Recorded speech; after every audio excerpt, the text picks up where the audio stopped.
और सुखदेव जी महाराज कैसे हैं? यम प्रव्रजंतम अनपेतम अपेत कृतम द्वीपायनो विरह का तर आज हावा, जो जन्म लेते ही बन के और चले गए।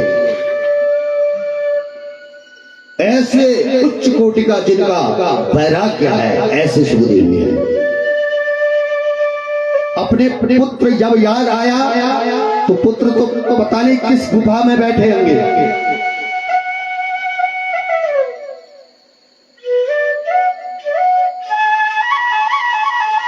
तो पुत्र को कहां ढूंढा जाए?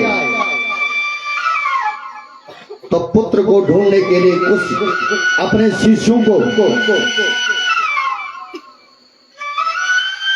श्रीमद् भागवत महापुराण के कुछ श्लोक रटवाए कि जाओ इन श्लोकों को यत्र तत्र गाओ।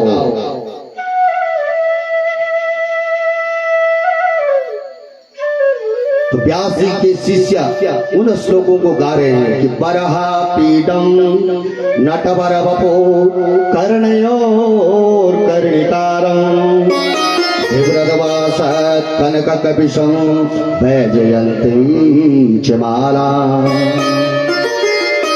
रत्नान् वेणु रदर सुदया पूरयन् गोपविन्दे वृन्दारण्ये स्वपदमरमणो प्राविशत् गीत कीर्ति।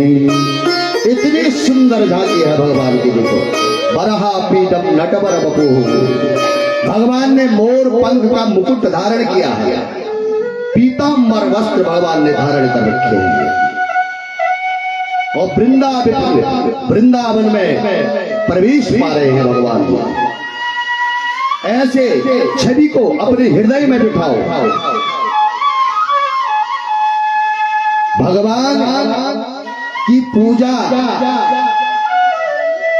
मनन ध्यान भगवान का तभी कर सकते हैं जब भगवान को आप भगवान की उस छवि का अपने हृदय में बिठाते हैं। कौन सी छवि? बाल्य छवि। कि बरहा पीठम नटवर बपो कर्णयो कर्णिकालो, भगवान की ऐसी छवि अपने हृदय में बिठाए। तो जैसे ही सुखदेव जी ने ये छवि सुनी तो तुरंत सुखदेव जी की समाधि टूट गई।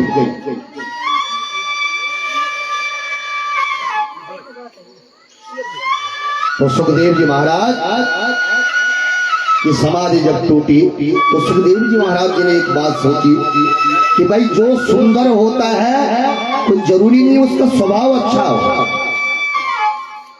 सुंदर तो है लेकिन स्वभाव की कोई गारंटी नहीं कि स्वभाव अच्छा भी हो सकता है या नहीं हो सकता है।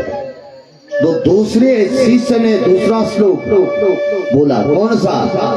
कि अहो बतीयस्तन काल कूटं विद्वांसयापा ययदप्यसाद्वी लेभे गतिं चितां ततोऽन्यां तवा दयालुं शरणं व्रजेमा।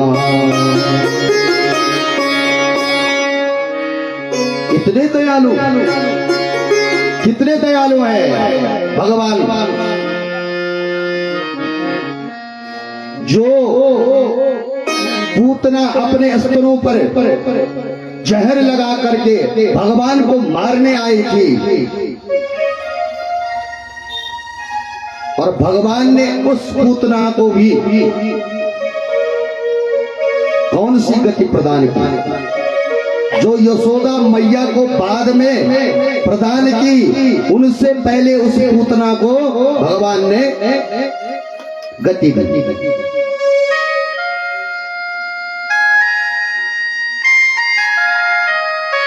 दयालु भी है, स्वभाव भी अच्छा है और सुंदर भी है। तुरंत समाधि टूट करके उन शिष्यों के पास आए, कहा भाई हमें और श्लोक सुनाओ। बोले ऐसे हमारे पास 2-4 ही श्लोक हैं, ज्यादा सुनने हैं तो हमारे गुरुजी बैठे हैं उनके पास चलिए। उनके पास ऐसे 18,000 श्लोक हैं। सुखदेव जी पिताजी के पास आए, पिताजी के पास बैठ करके श्रीमद् भागवत महापुराण का अध्ययन किया।